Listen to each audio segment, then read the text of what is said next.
नमस्कार प्यारे विद्यार्थियों, कैसे हैं आप सभी। आशा करता हूं कि आप सभी बहुत अच्छे होंगे। और आज की इस कड़ी के अंदर हिंदी ई लर्निंग के अंतर्गत हम व्याकरण का ऐसा टॉपिक लेकर के आए हैं आपके समक्ष, जिसको समझने में आपको आपके विद्यालय में कठिनाई होती है। आप पुस्तकों से पढ़ने की कोशिश करते हैं, तब भी आप नहीं समझ पाते। तो मैं डॉक्टर पंकज साहिल आज आपकी सेवा में हाजिर हूं, हिंदी ई लर्निंग की श्रृंखला के अंतर्गत एक ऐसा ग्रामर का टॉपिक लेकर के, हिंदी व्याकरण का टॉपिक, हिंदी व्याकरण का वह विषय लेकर के जो कठिन तो है, लेकिन अगर आप इस कक्षा में समझेंगे तो मैं ये पूरे आश्वासन के साथ कह सकता हूं कि आपको वह सरल लगने लगेगा। बोर्ड परीक्षाओं में कक्षा 10वीं के अंतर्गत 10वीं की बोर्ड परीक्षाओं में 4 अंक का यह प्रश्न आता है। और भाई एक एक नंबर बड़ा जरूरी होता है खींचना। अगर आप एक एक अंक प्राप्त करेंगे तब जाकर के आपका जो है वो एक अच्छा स्कोर बनेगा। और अगर आप ऐसे ही कटवा देंगे तो नंबर तो आते ही नहीं। और वैसे भी एमसीक्यूज, बहुविकल्पीय प्रश्नों के रूप में सीबीएसई में ग्रामर जो है वो आती है 16 अंक की, जिसमें 4 अंक का जो प्रश्न है वो पदबंध का होता है। किसका होता है? पदबंध। तो आप समझ गए होंगे कि आज की श्रृंखला के अंतर्गत हम क्या करने जा रहे हैं। तो आइए टाइम वेस्ट नहीं करते और शुरू करते हैं अपनी आज की वीडियो। तो आपके लिए, आपकी सेवा में आज हाजिर है हिंदी ई लर्निंग के अंतर्गत पदबंध। तो पदबंध आखिर है क्या? आप क्या समझते हैं पदबंध से? पद क्या होता है? शब्द क्या होता है? हालांकि आपको पहले से पता होगा, पर मैं आपको जल्दी जल्दी रिकैप करवाता हूं, क्योंकि पदबंध में डायरेक्ट बताऊंगा तो बेटा आप लोगों को समझ में नहीं आएगा। ठीक है ना? तो शब्द क्या है? सबसे पहले आप वर्ण से शुरू कीजिए। वर्ण क्या है? भाषा की सबसे छोटी इकाई, जिसके हम और अधिक टुकड़े नहीं कर सकते, तो वो वर्ण है। अब शब्द क्या है? वर्णों का सार्थक और क्रमबद्ध समूह शब्द कहलाता है। A meaningful combination of the letters of the or the alphabets are called word in a Hindi, similar as English। ठीक है ना? तो अब मैंने लिखा तबाकी, तो तबाकी कोई शब्द नहीं है। अगर मैं इसको सीधा करके लिखूं किताब, तो आपको समझ में आ जाएगा। तो शब्द दो प्रकार के हैं, इसके लिए एक अलग वीडियो है। तो निरर्थक और सार्थक। तो सार्थक शब्दों को ही व्याकरण में जगह दी गई है, हिंदी व्याकरण के अंदर। समझ आ रहा है ना भाई? तो अब शब्द के बारे में मैंने आपको बता दिया, वर्णों का सार्थक समूह है। वाक्य क्या है? शब्दों के अंतर्गत, यानी शब्दों का क्रमबद्ध समूह। वर्णों का क्रमबद्ध समूह क्या है? शब्द है। अब शब्दों का क्रमबद्ध समूह क्या है? वाक्य है। अब वाक्य आपको पता चल गया। अब शब्द और पद क्या है आपको पता होना चाहिए। शब्द के बारे में मैं ऑलरेडी आपको बता चुका हूं। पद क्या है? पद होता है शब्दों को जब हम वाक्य में प्रयोग कर देते हैं तो क्या कहलाता है? पद कहलाता है। शब्द जब वाक्य में प्रयोग कर दिए जाते हैं तो क्या कहलाते हैं? पद कहलाते हैं। आइए थोड़ा सा हम एक बार रिकैप कर लेते हैं। शब्द और पद जानना बहुत जरूरी है पदबंध से पहले बेटा। तो शब्द क्या है? ध्यान से समझिए। वर्णों के, तो वर्णों के सार्थक मेल को क्या कहते हैं? शब्द कहते हैं। वर्णों का सार्थक मेल शब्द कहते हैं। ठीक है? अब जैसे शब्द है, अब मैंने लिखा, अब जैसे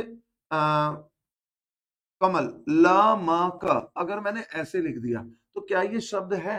ये वर्णों का मेल तो है। आप लोग शब्द की व्याख्या करते वक्त, शब्द की परिभाषा देते समय सार्थक शब्द को लेते ही नहीं है, केवल लिख देते हैं वर्णों के मेल को शब्द कहते हैं। भाई वर्णों का मेल शब्द नहीं है, वर्णों का सार्थक मेल शब्द है। Meaningful combination. लमक, अब ये मेल तो है, ठीक है ना?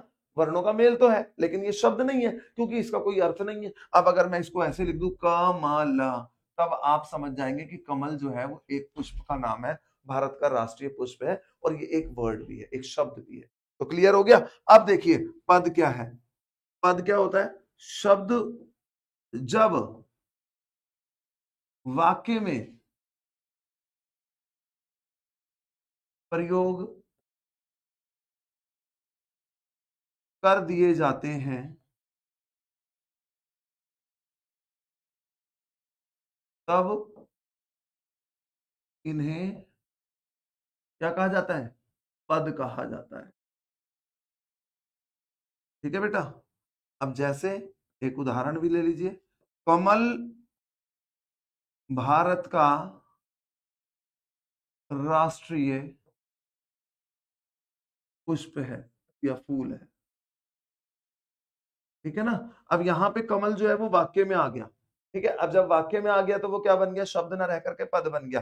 क्योंकि कमल जब अकेला था तो वो व्याकरणिक रूप से स्वतंत्र था, उस पर कोई बाउंडेशन नहीं थी, कोई व्याकरणिक ग्रामेटिकल रूल्स उसके ऊपर नहीं थे, व्याकरणिक नियमों में बंधा हुआ नहीं था, स्वतंत्र था। कमल फूल का भी नाम हो सकता है, कमल किसी व्यक्ति विशेष का भी नाम हो सकता है, पर क्लियरली इसको नहीं बताया गया था क्योंकि वो शब्द था, इंडिविजुअल था। लेकिन जब मैंने इसको वाक्य में डाल दिया तो शब्द क्या हो गया, पद बन गया, क्योंकि वो व्याकरणिक नियमों में बंध गया, उसको हमने इंडिविजुअल नहीं छोड़ा। तो जब हमने इंडिविजुअल नहीं छोड़ा तो वो व्याकरणिक नियमों में बंधने के कारण क्या बन गया, शब्द बन गया। अब मैं बात करता हूं पदबंध की। पद बंध, पद पता चल गया आपको क्या होते हैं, पदों को बांधना, पदों को एक सूत्र में रखना, ये शब्द और पद है। हालांकि मैं बता चुका हूं, वर्णों के सार्थक मेल को शब्द कहते हैं, जैसे कमल, फूल, तालाब, सुंदर, खिलना, बहुत आदि, ये आपको पता चल गया। पद क्या है, व्याकरणिक नियमों में बंधकर जब शब्द वाक्य में प्रयुक्त हो जाता है तब वह पद बन जाता है, ये मैंने अभी आपको बताया। जैसे तालाब में खिला कमल का फूल बहुत सुंदर है, अब यहां पर तालाब भी पद है, कमल भी पद है, फूल भी पद है, बहुत भी पद है, सुंदर भी पद है। जबकि मैं इनको इंडिविजुअली अगर इनका प्रयोग करता, कमल, फूल, तालाब, सुंदर, खिलना, ये सब क्या थे, ये शब्द थे, लेकिन वाक्य में डालने पर क्या हो गया, ये पद बन गए। तो स्पष्ट है कि वाक्य की रचना अनेक पदों के मेल से होती है, और एक से अधिक पद मिलकर जब एक इकाई का काम करते हैं तो वे पदबंध कहलाते हैं। एक से अधिक पद मिलकर के जब एक ही इकाई का काम करते हैं तो उन्हें हम क्या कहते हैं, पदबंध कहते हैं। तो पदबंध की परिभाषा आपको पता चल गई। पदबंध की पहचान के लिए कुछ बातों पर ध्यान देना अत्यावश्यक है। पदबंध वाक्य का एक अंश है। बेटा ये बहुत इंपॉर्टेंट बात है जो आपको बताई जा रही है कि पदबंध वाक्य का एक अंश मात्र है, पदबंध सेंटेंस नहीं है, पदबंध वाक्य का एक अंश है। पदबंध is a part of the sentence but not a proper और अ फुल सेंटेंस। वाक्यांश है तब वाक्य का अंश है, इसलिए पदबंध को पूरा वाक्य समझने की भूल नहीं करनी चाहिए, कभी भी ये नहीं सोचना चाहिए कि पदबंध पूरा वाक्य है। पदबंध में एक से अधिक पद होते हैं, जो मैंने आपको ऑलरेडी अभी बताया, पदबंध में एक से अधिक पद होते हैं और ये सभी पद आपस में बंध कर एक इकाई का काम करते हैं, इसलिए पदबंध कहलाते हैं। प्रत्येक पदबंध में एक मुख्य पद होता है। अब एक मेन चीज होगी जिसके ऊपर बाकी सारे डिपेंड होंगे, जिसकी बात कही जाएगी। जैसे मैंने बोला कि पंकज हिंदी के शिक्षक हैं, तो doctor Pankaj Sahil is a lecturer of Hindi. Doctor Pankaj Sahil Hindi के टीचर हैं, शिक्षक हैं, तो डॉक्टर पंकज साहिल के ऊपर सारा चीज डिपेंड हो रही है, हिंदी के शिक्षक हैं, तो बाकी की सारी चीजें क्या हो गई, डिपेंडेंट हो गए उसके ऊपर, ठीक है, वो आश्रित पद कहलाएंगे, और जबकि डॉक्टर पंकज साहिल मुख्य पद कहलाएगा। तो ये आपको पता चल गया कि मुख्य पद क्या होता है और आश्रित पद क्या होता है, ठीक है। शाबाश, आगे बढ़ते हैं। अब उदाहरण देखिए, तालाब में कमल का फूल बहुत सुंदर है। वेरी गुड, तालाब में कमल का फूल बहुत सुंदर है। इस उदाहरण में कमल जो है वो मुख्य पद है और बाकी के सारे पद उस पर आश्रित है, डिपेंड है। अगर मैं बोलूं तालाब में खिला फूल बहुत सुंदर है, अब ये नहीं पता चल रहा ना किसके बारे में बात हो रही है, तो मुख्य पद कमल हो गया, ठीक है।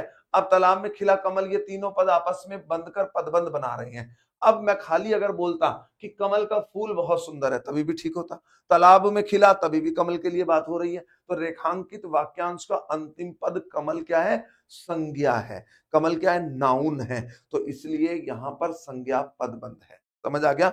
अब वास्तव में मुख्य पद के आधार पर ही पदबंध का निर्धारण किया जाता है। जो मेन वर्ड होता है सेंटेंस के अंदर, उसके वो जो पद होता है, जो फ्रेज होती है, उसके ऊपर ही पदबंध को निकाला जाता है कि वो कौन सा है। पदों का समूह जब मिलकर वही कार्य करने लगता है जो एक अकेला पद कर रहा है, तो उसे पदबंध कहते हैं। अब पदबंध के प्रकार, there are 5 types of the पदबंध इन अ हिंदी: संज्ञा पदबंध, सर्वनाम पदबंध, विशेषण पदबंध, क्रिया पदबंध, क्रिया विशेषण पदबंध, या अव्यय पदबंध। इसका एक और नाम है अव्यय पदबंध, ये भी याद रखना, ठीक है। तो पदबंध के कितने भेद है बेटा, 5। प्रश्न आ जाता है, संज्ञा पदबंध, सर्वनाम पदबंध, विशेषण पदबंध, क्रिया पदबंध, क्रिया विशेषण पदबंध। अब संज्ञा पदबंध की मैं बात करूं, सामान्य तौर पर संज्ञा पदों का काम करने वाले पदबंध संज्ञा पदबंध कहलाते हैं। संज्ञा क्या है, the name of the person, place और एनीथिंग इज कॉल्ड नाउन। किसी भी व्यक्ति, वस्तु या स्थान के नाम को संज्ञा कहते हैं। एवरीथिंग इज संज्ञा। मैं पंकज, मैं भी संज्ञा हूं, कैमरा संज्ञा है, स्क्रीन संज्ञा है, दरवाजा, स्टूडियो, सब चीज तो संज्ञा है। जिनका कोई नाम नहीं होगा वो संज्ञा होगी, ठीक है। अब उदाहरण देखिए, केरल से आए नारियल स्वादिष्ट हैं। अब नारियल, एक और मैं पहचान बता दूं आपको, ये बड़ा ध्यान देने वाली बात है, जहां पर भी एंडिंग होगी, जहां पर भी एंडिंग होगी, आप उस पद को पहचानने की कोशिश कीजिएगा। ये क्या है, यानी अंडरलाइन देखिए और जहां पर भी एंड हो रहा है, नारियल पर एंड हो रहा है ना, तो नारियल किसी चीज का नाम है ना, कोई वस्तु है ना, ठीक है, चाहे बेशक खाने वाली है पर है वस्तु, तो नारियल संज्ञा है, इसलिए यहां पर कौन सा पद बंद है, संज्ञा पद बंद है। पेड़ पर बैठा लड़का, लड़का क्या है, लड़का भी संज्ञा है, तो ये भी संज्ञा पद बंद। पड़ोस में रहने वाला आदमी, आदमी भी संज्ञा है, ठीक है, तो संज्ञा पद बंद। घर में काम करने वाली लड़की, लड़की भी संज्ञा है, तो संज्ञा पद बंद। दुर्घटना में आने वाला आदमी बच गया, आदमी संज्ञा, संज्ञा पद बंद। साथ के घर में मामा जी रहते हैं, ठीक है, मामा क्या है, संज्ञा है, तो ये भी संज्ञा पद बंद। तो आपको ये क्लियर हुआ कि जहां भी सेंटेंस पे अंडरलाइन आकर के खत्म हो गई और वो वाले पद को आप देखना, उस शब्द को देखना कि वो शब्द क्या है, वो पद क्या है जो सेंटेंस के बीच में आकर के जहां अंडरलाइन खत्म हो रही है, अगर वो संज्ञा है तो संज्ञा पद बंद हो गया। है ना, आसान ट्रिक बता दी आपको। अब आप नंबर ले आना भाई इसमें। सर्वनाम पद बंद, संज्ञा के स्थान पर आने वाले शब्दों को सर्वनाम कहते हैं। जो भी नाउन के स्थान को रिप्लेस कर दे ऐसी चीजों को क्या बोलते हैं, सर्वनाम, ठीक है। तो सर्वनाम का कार्य करने वाले पदों को सर्वनाम कहते हैं, पदबंध कहते हैं। अब उदाहरण देखिए, आपके मित्रों में से कोई, अब वही ट्रिक यहां अपनाओ, मैंने जो आपको बताई थी, कौन सी ट्रिक बताई थी कि आपके मित्रों में से कोई, कोई क्या है, कोई क्या है भाई, सर्वनाम है, स्कूल नहीं आया, तो यहां पर कौन सा पद पदबंध हो गया, सर्वनाम पदबंध, ठीक है। शोर मचाने वाले तुम, मैं, तुम, आप, कोई, मुझे, ये सब सर्वनाम है। शेर की तरह दहाड़ने वाले तुम, सर्वनाम। कोरोना से पीड़ित वे लोग दुखी हैं, तो लोग तो संज्ञा है, सॉरी, लोग संज्ञा है। और अगर मैं बात करूं वे, वे तक अंडरलाइन है ना, तो वे क्या है बेटा, वे सर्वनाम है, तो यहां पर सर्वनाम पदबंध है। आगरा से आए बच्चों में से कुछ, कुछ क्या है, सर्वनाम है, तो ये क्या है, सर्वनाम पदबंध है, ठीक है। तो सर्वनाम पदबंध क्लियर हुआ, यानी अंडरलाइन देख लेना, जहां तक अंडरलाइन हो अगर उसका अंतिम पद सर्वनाम है तो सर्वनाम पदबंध है। विशेषण पदबंध, अब संज्ञा और सर्वनाम की विशेषता बताने वाले शब्दों को क्या कहते हैं, विशेषण कहते हैं। जब किसी वाक्य में पदबंध संज्ञा या सर्वनाम की विशेषता बताएं, किसी भी वाक्य में हम पदबंध जो है वो हमें नजर आ रहा है कि संज्ञा और सर्वनाम की विशेषता बता रहा है, तो वहां पर कौन सा पदबंध होता है, विशेषण पदबंध होता है, ठीक है। अब इसके कुछ उदाहरण देख लो। अब मैंने आपको एक बात क्लियर करी है कि भाई लास्ट वाला पद देखना है आपने, जहां तक अंडरलाइन है।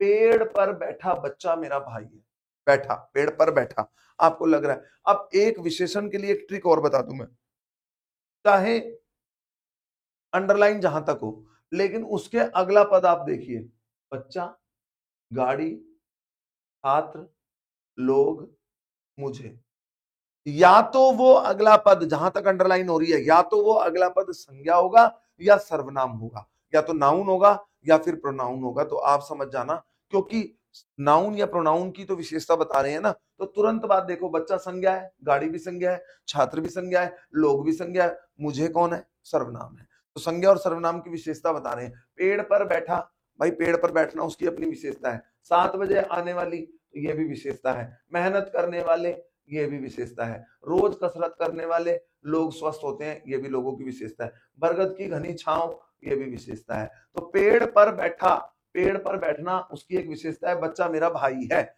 तो भाई यहाँ पर बच्चा मेरा भाई है, कौन सा बच्चा, पेड़ पर बैठा हुआ, तो ये उसकी विशेषता होगी ना। तो 7 बजे आने वाली गाड़ी, कौन सी गाड़ी, 7 बजे आने वाली, ठीक है, अभी नहीं आई। मेहनत करने वाले, छात्र लक्ष्य को प्राप्त करते हैं या लक्ष्य प्राप्त करते हैं, तो मतलब जो मेहनत करते हैं ऐसे बच्चों की बात की जा रही है, तो विशेषता बताई जा रही है। रोज कसरत करने वाले लोग स्वस्थ होते हैं। अब जो रोज कसरत करते हैं वो स्वस्थ कहलाते हैं, स्वस्थ होते हैं, हेल्दी होते हैं, तो ऐसी रोज कसरत करने वाले लोगों की विशेषता है। और बरगद की घनी छांव मुझे बहुत पसंद है, तो बरगद की घनी छांव अपने आप में विशेषण का कार्य कर रही है, तो यहां पर ये क्या हो गया बेटा, विशेषण पदबंध, ठीक है।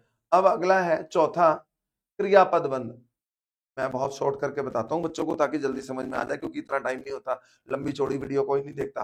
क्रिया का कार्य करने वाले पदों को क्रियापद बंध कहते हैं। अब कहां पे क्रिया का पता चल रहा है, जहां क्रिया का पता चलेगा, जैसे मैं खाना खाकर सो जाऊंगा।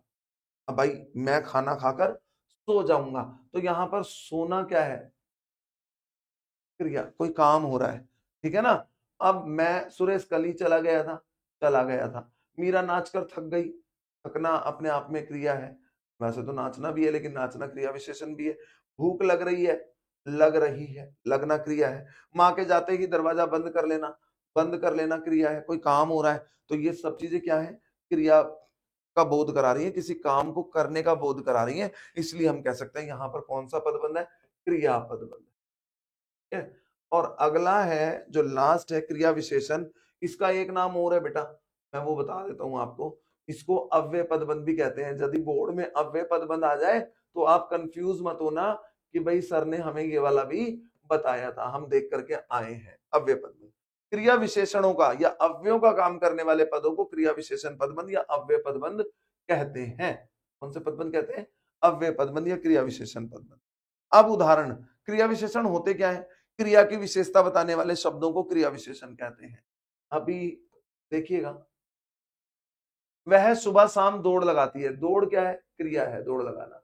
अब उसकी विशेषता क्या बता रहा है, वह सुबह शाम, तो यहाँ पर क्रिया विशेषण या अव्यय। वह बात बात पर रोने लगता है। रोने लगता है क्या है, क्रिया। अब बात बात पर क्रिया विशेषण। वह गाड़ी बहुत धीमी गति से चल रही है क्या है, क्रिया है, धीमी गति से, क्रिया विशेषण। वह बहुत अच्छा बोला। अब बोलना क्या है, क्रिया, बहुत अच्छा, क्रिया विशेषण। राधा बहुत धीमे धीमे काम करती है क्रिया, कैसे करती है, बहुत धीमे धीमे काम करती है, तो क्रिया विशेषण। मैं चिल्लाते हुए आ रहा था क्रिया, चिल्लाते हुए क्रिया विशेषण। समझ आया।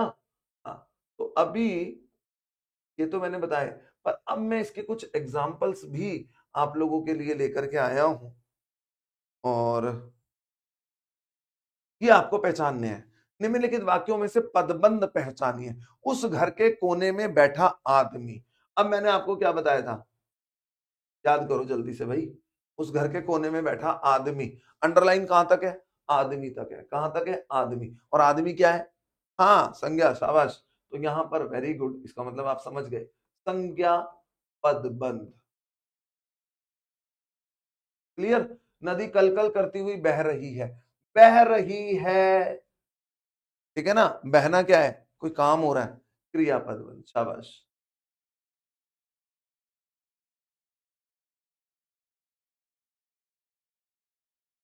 वह घुटनों के बल धीरे धीरे चलता था। चलता था क्या है, चलता था, चलता था जो है वो क्या है बेटा, चलता था क्रिया है ना। अब इसके लिए धीरे धीरे चलना क्रिया की विशेषता, यानी क्रिया विशेषण या अव्यय पद बन।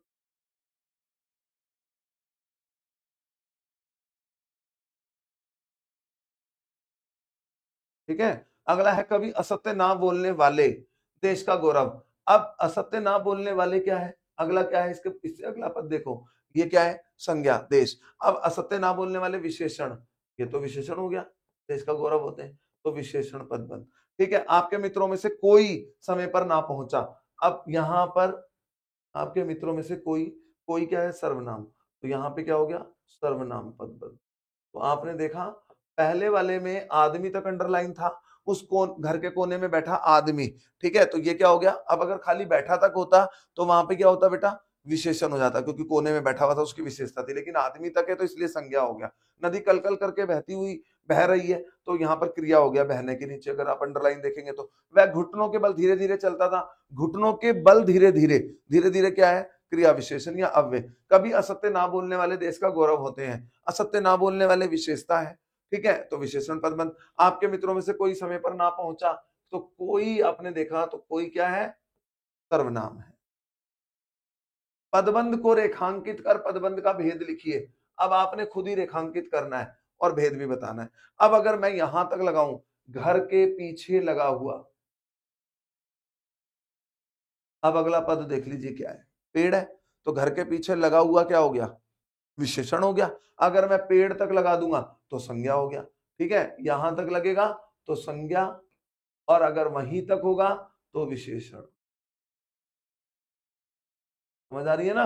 अब लद गया है, अगर मैं लद गया है पे कर दूंगा तो क्रिया, एक ही वाक्य के अंदर बड़े सारे हो गए, ठीक है। नदी कल कल करती हुई बह रही है। अब नदी कल कल करती हुई, ये क्या हो गया, करती हुई, कल कल करती हुई, क्रिया विशेषण हो गया। बह रही है तो यहां पर क्रिया हो गया, ये क्रिया और वो क्रिया विशेषण। महात्मा गांधी जैसा नेता कहां से लाए, महात्मा गांधी जैसा नेता, नेता क्या है बेटा, संज्ञा है ना, तो संज्ञा पद बन। मैंने दिन ढलने तक तुम्हारी प्रतीक्षा की क्रियापद बन। दिन ढलने तक विशेषण पद बन। तुम्हारी के नीचे आ गया तो फिर सर्वनाम पद बन। नम्रता तीर की तरह उठकर बड़बड़ाने लगी क्रियापद बन। नम्रता तीर की तरह विशेषण, उठकर क्रिया विशेषण, क्योंकि वो बड़बड़ाने लगी की विशेषता बता रहा है। तो आपको ये समझ में आया होगा। अब ये तो खत्म हुआ, पर मैं अब कुछ एग्जाम्पल्स आपको और देता हूं ताकि बेटर आपको अच्छे से समझ में आ जाए। तो बेटा मैंने अभी आपको कितने भेद बताए हैं? पदबंध के कितने भेद पता चले आपको? 5। Very good. पदबंध के 5 भेद हैं। संज्ञा, पदबंध, ठीक है, नंबर 1। नंबर 2 सर्वनाम पदबंध। और नंबर 3 की अगर मैं बात करूं तो विशेषण पदबंध। नंबर 4 की मैं बात करूं क्रिया पदबंध। और 5वां लास्ट बट नॉट लीस्ट क्रिया विशेषण पदबंध, या मैंने एक और नाम बताया था आपको याद हो तो, अव्यय पदबंध।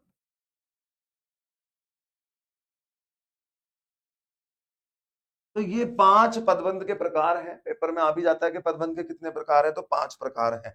अब आप एक वाक्य देखिए,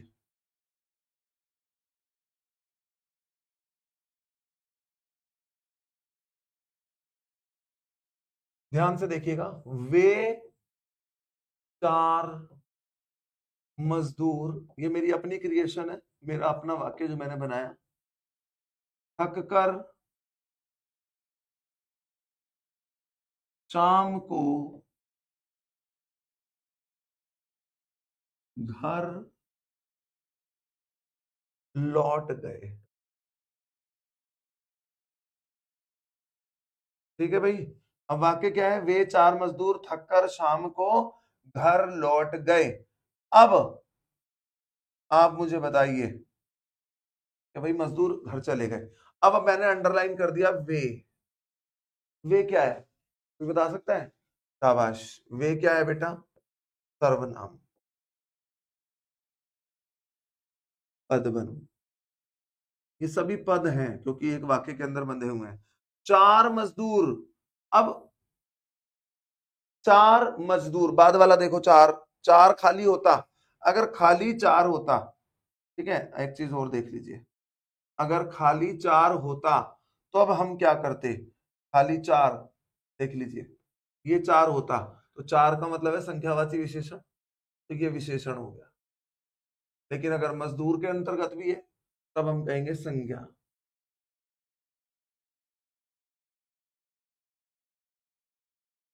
संज्ञा पद बन। थक कर, ठीक है, थक कर क्या है? क्रिया विशेषण या अव्यय।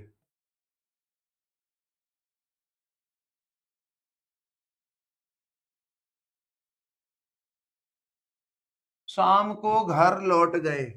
लौट गए, लौट गए क्या है? क्रिया। तो यहां पर क्रियापद बन।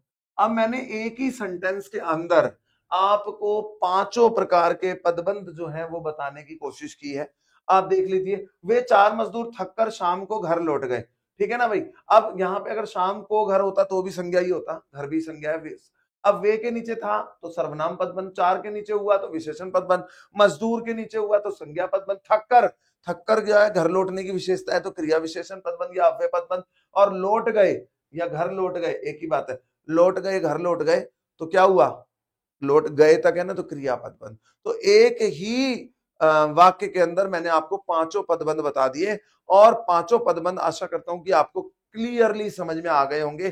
फिर भी बेटा अगर कोई डाउट हो, कुछ आपने पूछना हो, तो आप कमेंट बॉक्स में लिख सकते हैं, ताकि समय मिलते ही मैं आपके प्रश्नों का जवाब जरूर दूंगा। और आशा करता हूं कि बड़ी सरलता से, आसानी विश्वास के साथ कहता हूं कि बड़ी आसानी से आपने पदबंध का जो ये मुश्किल टॉपिक था वो समझ लिया होगा। तो कैसा लग रहा है? बड़ा आसान लग रहा है ना? शाबाश, लग रहा होगा आसान, मुझे पूरा विश्वास है। तो ऐसी ही नई नई वीडियो, रोचक जानकारी के साथ मैं आपकी सेवा में आता रहूंगा, और जल्दी जल्दी कुछ ना कुछ ग्रामर का टॉपिक हम ऐसा लेकर के आएंगे जिससे कि आप बड़ी सरलता से समझ सके। तो ये सारी चीजें जो एक्सरसाइज मैंने करवाई पदबंध के विषय में, वो आपको क्लियर हो गई।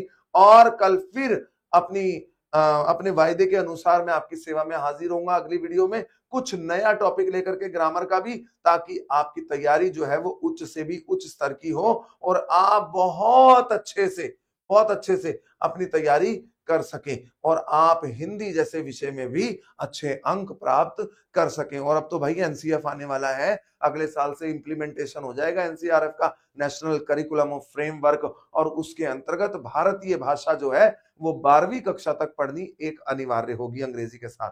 तो हमारे यहाँ उत्तर भारत में तो हिंदी ही है, तो हिंदी अनिवार्य हो जाएगी अब आपके लिए। अब आप देख लो कि कैसे करना है, अगर अभी से नहीं तो कभी भी नहीं। अभी से अपनी पकड़ मजबूत बनाना शुरू कर दो, स्ट्रांग बनाना शुरू कर दो, ताकि आपको आगे प्रॉब्लम्स ना फेस करनी पड़े। तो आशा करता हूं कि आपको समझ आ गया होगा, और फिर मैं हाजिर होऊंगा, तब तक के लिए मुझे आज्ञा दीजिए। मैं डॉक्टर पंकज साहिल आपसे आज्ञा लेता हूं। जय हिंदी, जय हिंदुस्तान। फिर हाजिर होऊंगा। अब हमें नहीं लगता हिंदी से डर, क्योंकि साथ है हमारे पंकज सर। ओके बेटा, bye, God bless you everyone.